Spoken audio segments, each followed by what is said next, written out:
Upset parents demand answers at a noisy meeting. They say they want to know if their school is using corporal punishment. SeaWorld is laying off hundreds of workers, some of those layoffs here in San Diego.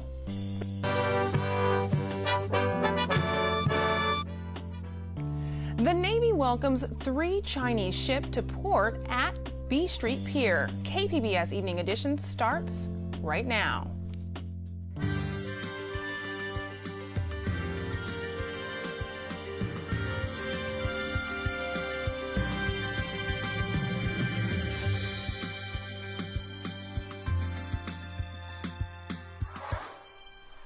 Good evening and thanks for joining us. I'm Ebony Monet.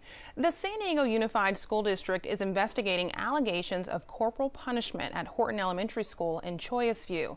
KPBS education reporter Megan Burks has the story.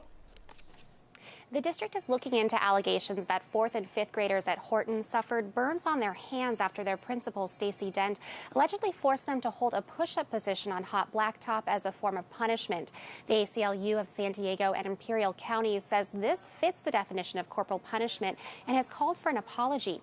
In a statement confirming the ongoing investigation, the district denies corporal punishment occurred, and it says the principal called off regular recess because of bad behavior and replaced it with physical education activities not intended to cause harm. Also at issues are letters the principal sent banning a handful of parents from the school grounds for 14 days, allegedly after they brought up their concerns at an informational meeting recorded by a volunteer parent advocate. Respect right now, please. What you don't respect, no respect for adults or kids. Everybody, please. Under the California Education Code, the so-called stay-away letters are allowed, and they're meant to keep potentially violent or extremely disruptive parents from campus. A judge does not need to sign off on them, and a failure to abide by it can result in arrest. A report from San Diego Union Tribune showed that between 2008 and 2011, San Diego Unified issued significantly more of these notices than other districts. For example, Vista issued only 4 notices, while the much larger San Diego Unified handed out 74. In this case at Horton Elementary, the district says it made every effort to reach the parents so it could mediate and lift the ban. The district says it's looking into the facts and trying to find resolution. Megan Burks, KPBS News. 60 SeaWorld employees in San Diego are losing their job. SeaWorld Parks and Entertainment made the announcement today. Company-wide, more than 300 people are being let go. SeaWorld says the cuts are part of a restructuring, a cost-reducing effort. The park has struggled for a few years with a declining attendance. After pressure from animal advocates, SeaWorld's marine parks are phasing out the long-running Shamu show. SDGE customers will get a chance to weigh in on whether the utilities should be allowed to pass on costs from the 2007 wildfires. The California Public Utilities Commission is taking public comment next month in Escondido. SDGE has requested permission to recover $379 million from 3 fires. They were sparked by electrical lines blown down by strong Santa Ana winds. The utility says the typical residential customer would pay about $1.67 per month to cover outstanding cost. The public meeting is scheduled for January 19th. Plans to build the so-called Regents Road Bridge in the University City neighborhood have been scrapped. Late Monday, the San Diego City Council voted to nix the project. KPBS Metro reporter Andrew Bowen takes a look at what was at stake. Your determination today will make one of these groups really miserable, and that's all there is to it. In a heated meeting, the council heard 2.5 hours of testimony for and against the Regents Road Bridge. Supporters say it would have provided much-needed relief for commuters stuck in rush-hour traffic. The bridge, along with a widening of Genesee Avenue, have been planned since 1987, but city priorities have changed, with planners focusing less on cars and more on infrastructure for bikes, pedestrians, and mass transit. In October, officials broke ground on the Mid-Coast Trolley, which will extend the Blue Line to University City by 2021. Opponents of the Regents Road Bridge say this will do a better job of relieving traffic congestion, and that expanding roads doesn't work in the long run. We all know that adding on lanes just brings more traffic. If we have more lanes of traffic inside the community, more people are going to come off of the freeways. The Regents Road Bridge would have been built over Rose Canyon, which has a hiking trail. Opponents say the bridge would have disrupted one of the few open space areas left in University City. Lori Zaff is one of 2 council members who wanted to build the bridge. She says even with cars driving over it, Rose Canyon would have been just fine. It is somebody said, and I thought it was a great word, a working canyon. When we're walking the dog, the trucks are going by, you've got the power lines, the sewer line. It's a working canyon. And so you can still enjoy, like we do, enjoy the canyon with a bridge going across. Bridge supporters say traffic will only get worse. But local residents also say smarter traffic signals could provide relief from congestion at a fraction of the cost. Andrew Bowen, KPBS News. A vacant lot on Imperial Avenue in Lincoln Park is getting a facelift. Once grungy, it now sports a new mural created by local artists. It shows off the neighborhood's businesses and landmarks, including Huffman's Barbecue and St. Rita's Church. Organizer Barry Pollard says the area doesn't have many places for residents to get together. It is a gathering place that they will help design that will hopefully involve children's activity, art activity, entertainment. The Urban Collaborative Project also has plans to eventually build an event space for performances, art shows, and even boxing. California has reached a deal with the largest public employees union. SEIU says workers will receive a 4% raise this summer and next, and a signing bonus of $2,500. The deal comes after 8 months of negotiations and the threat of a walkout. Governor Jerry Brown says the state needs to be careful with spending. We want to be careful because the economy's uncertain, the revenue stream is not everything we would like, so we do need some prudence. The union represents 95,000 workers and spans careers like custodians, nurses, and general office workers. California Assembly Democrats are pushing for $1 billion in new state spending. They laid out their expanded budget plan for next year, even as some warn of the policies of President-elect Donald Trump and Republicans in Congress could have devastating consequences for the state budget. Assemblyman Phil Ting of San Francisco is a chairman of the Assembly Budget Committee.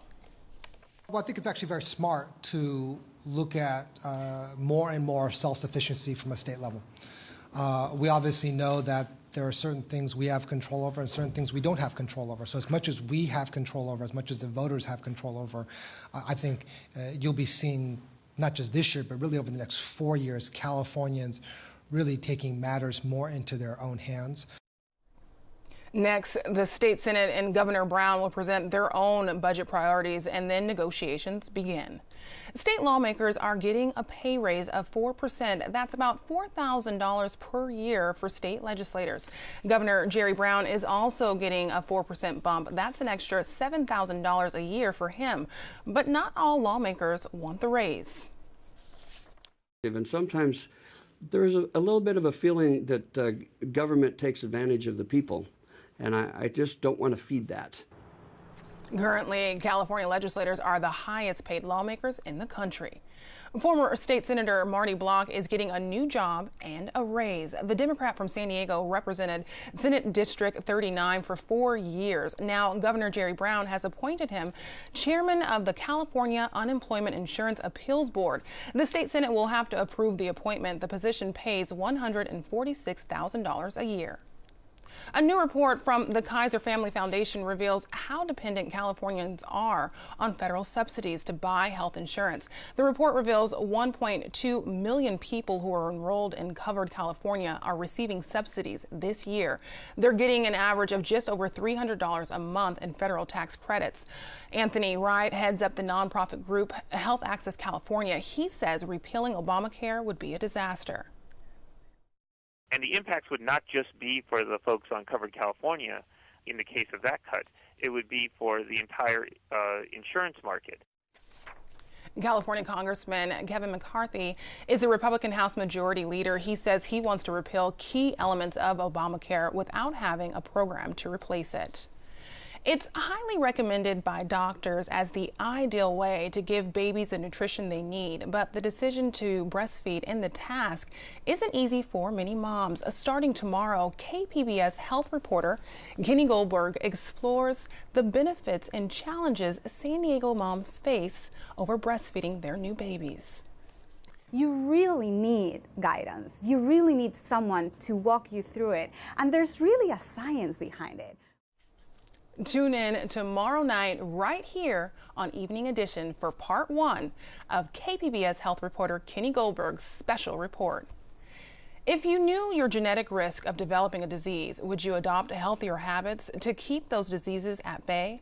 KPBS science reporter David Wagner says if you're anything like the participants of a recently published study, you probably wouldn't. A UC San Diego researcher led a team that studied hundreds of people to get an answer to this question. If people knew their personal genetic risk of developing type 2 diabetes, would they exercise more? Would they eat better? The researchers compared people who received gene testing results to those who received more typical diabetes risk information, the kind of information that you might get from a doctor's visit. UC San Diego assistant professor Job Godino says he and his colleagues found that people who learned their genetic risk did not end up exercising more or eating better than those who didn't. We were fundamentally interested in understanding whether or not genetic risk information is more motivating or empowering than sort of risk information that you might receive at your physician's office. And what we found was that it really wasn't. Some direct-to-consumer genetic testing companies have argued that personal genetic information will give people more control over their health. But Godino says this study shows that gene testing alone may not be enough to get people to change their lifestyle. David Wagner, KPBS News. We want to make a correction right now of our story about SDGE hearing on the fire recovery costs. From earlier in the newscast, we told you the public comment hearing was being held on January 19th. Actually, it's being held on January 9th. Today, 3 Chinese Navy ships docked in San Diego. They were greeted by dozens of excited bystanders and uniformed U.S. Navy service members. This diplomatic visit comes as White House officials say they're working to reassure China about U.S.-China relations. At B Street Pier, there's an added military presence, waving both the Chinese and United States flags. 3 Chinese People's Liberation Army Navy warships are ported in San Diego.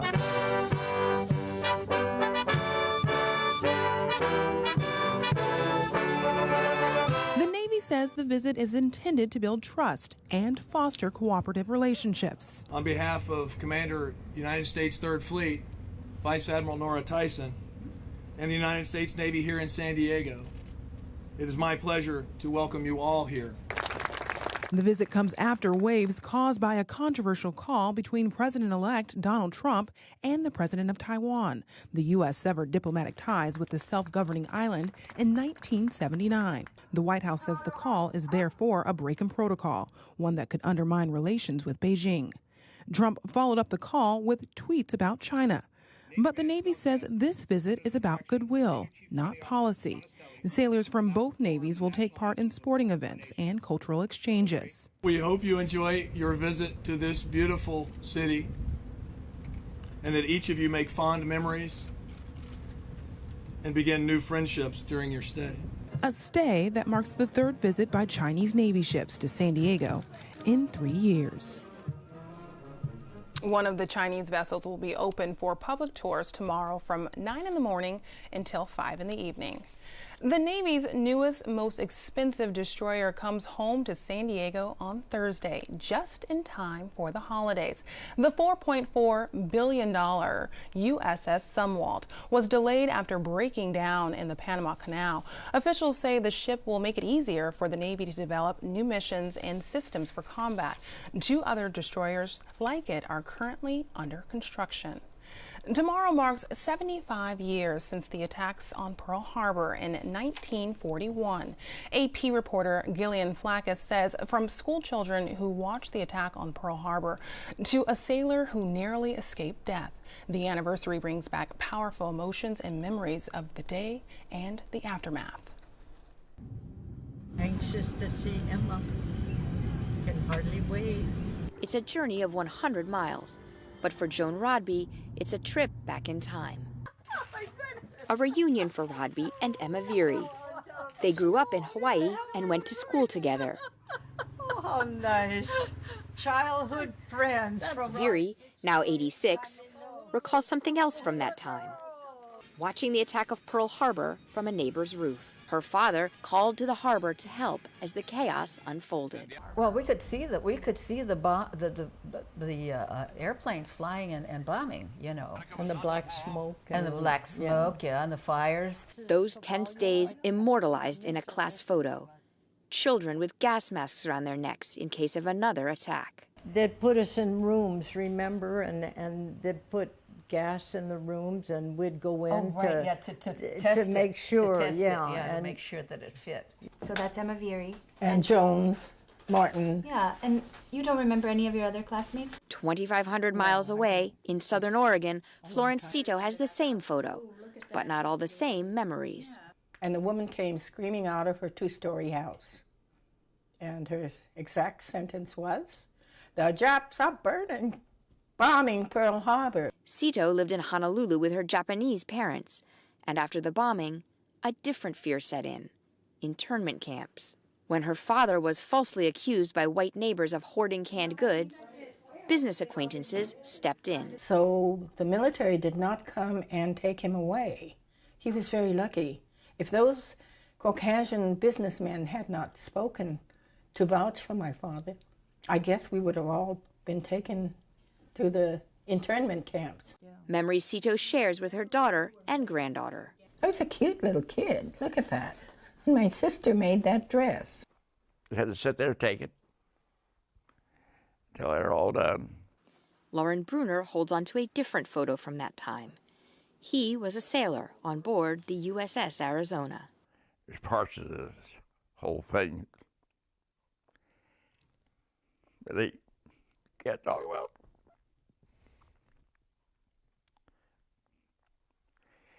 If I do talk about it, I cannot sleep. The 32,000-ton Arizona again. Bruner can still recall the glint from the gold-capped teeth of the Japanese pilot who shot his leg as the Arizona went down. More than 2,300 servicemen died that day. We were burned all over.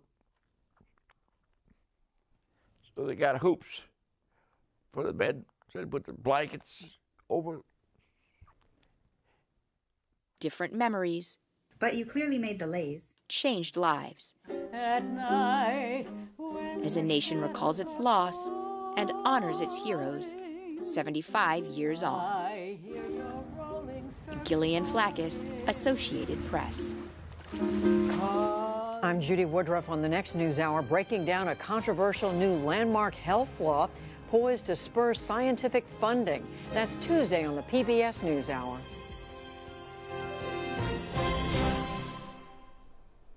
The chairman of the Standing Rock Sioux is asking Dakota Access Pipeline protesters to leave camp in North Dakota. A blizzard there has brought snow, wind gusts, and below freezing temperatures. The tribal chairman says there's no reason for people in the camp to put their lives at risk. Protesters scored a victory Sunday when the Army Corps of Engineers said it would not issue an easement for the pipeline to cross under the Missouri River Reservoir. The company behind the pipeline is asking a federal judge to give the okay for the crossing. Well, it's time you pull out your sweaters if you're heading out at night in San Diego especially, and maybe even your umbrella too. Shanae Shocker has tonight's forecast. An area of low pressure pushing into the Great Basin, our biggest weather maker, and much of the country going to be affected by this system. Now, towards the Four Corner states, we've already been seeing some snow up in the northern parts of Utah and into Colorado up to the northwest. That's a different story. Extremely cold, as well as getting some heavier snowfall. Now, down across San Diego, because of this, we are having a stronger onshore flow, and that's going to create some gustier winds into the mountains as well as into the deserts. And we are going to be seeing some cloud cover with this system as well. And the onshore flow creating that marine layer. So we are going to see some areas of low clouds throughout tonight as well. These could be causing some travel delays in and out of the metro area. We're looking at 54 degrees for tonight.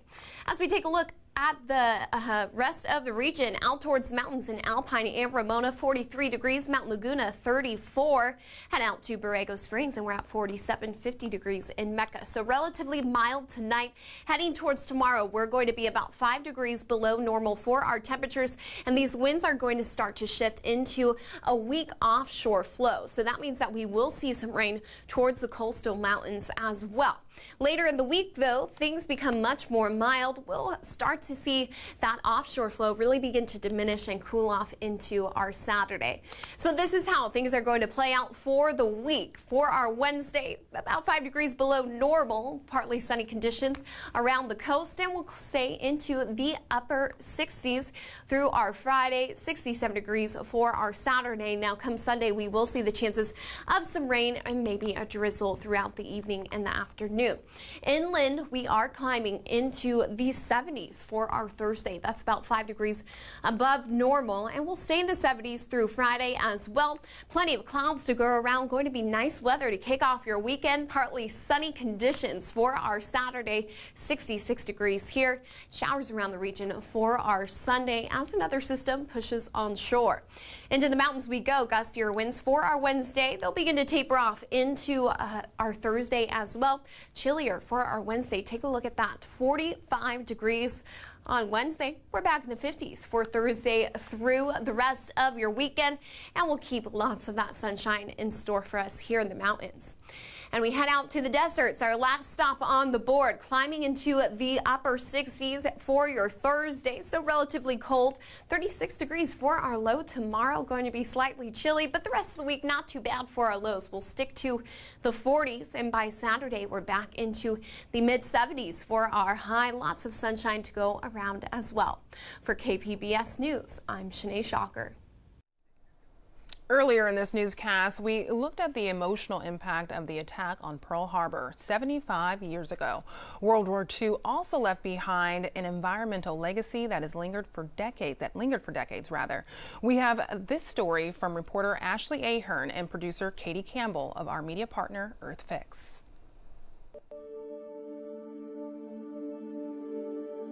When you think about the Pacific Northwest, you think of lush forests and pristine rivers. But there's a hidden history that's left a lasting environmental legacy. This story began 75 years ago. December 7th, 1941, a date which will live in infamy. On the home front, America turned to its natural resources and industry to arm what Roosevelt called an arsenal of democracy. At Bonneville, 500,000 kilowatts to serve the new war plant. In the far northwesternmost corner of the country, a struggling aviation company called Boeing stepped up. In huge Boeing plants out of tough metal, they forge America's fighting bomber. Boeing's revolutionary B-17 Flying Fortress would change the course of World War II. In a matter of months, thousands of these bombers blackened the skies over France and Germany. The firepower of a dozen or more high-rate 50-caliber machine guns. A bomb load of 3.5 tons. The B-17 was called the plane that won the war. Most of them were built in Seattle. Here they are, Americans at work. Housewives and farmers, mechanics and teachers, all races and all creeds, young and old alike. Each contributes to the building of the bomber that has been called the backbone of the American air offensive. 30,000 Boeing workers, churning out 15 planes a day. But like most manufacturing of that era, environmental impacts weren't top of mind. Pollution from factories poured into nearby rivers and streams, contributing to environmental problems we're still dealing with today. While Boeing has made strides rehabbing Seattle's Duwamish River, the waterway remains a Superfund site. Cleanup is far from complete. Seattle was not the only place to pay the environmental cost of war. Throughout the Northwest, war preparations were underway. Timber was logged for airplane hangars and troop barracks. Portland turned out warships by the hundreds. And in Hanford, Washington, they helped make the atomic bomb that destroyed Nagasaki and brought an end to the war. No one worried about the environmental toll these efforts would take. Victory was the priority. And now, 75 years later, we're still living with the environmental consequences of becoming battle ready.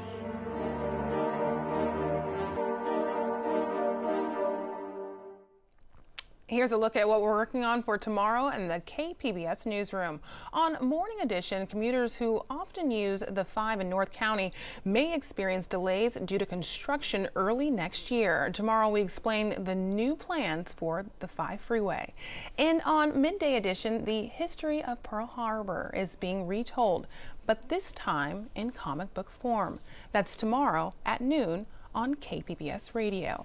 You can find tonight's stories on our website, kpbs.org/evening edition. Thanks for joining us. Have a great evening.